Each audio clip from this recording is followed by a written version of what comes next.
তিনবার একটা লইছে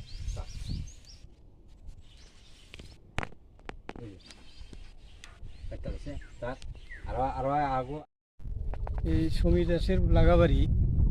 আপনার নাম কি? সোলার হাফিজ উদ্দিন কাজী।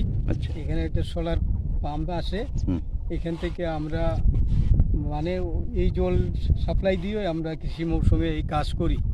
কিন্তু এই তিনবার এই ঘটনা হয়েছে সমীর দাসের এই সোলার পাম্পের তার সিরিয়া নিছে গা। গতকালকে রাত্রে এখান থেকে তার কাটতে গেছে গা।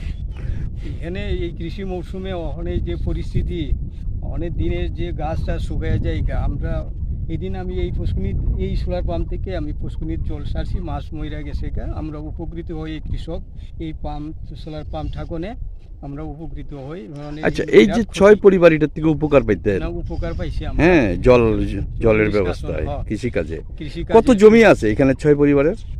পরিবারে 30-40 কানি হইব না? এখানে আমরা এদের উপরে নির্ভরশীল। তবুও এখানে মেশিন যে আসে, আমরা সাপ্লাই মেশিন এটা নষ্ট হয়ে যায় গা, এখান থেকে আমরা অনেকে উপকার পাই এই সোলার পাম্প দিয়ে।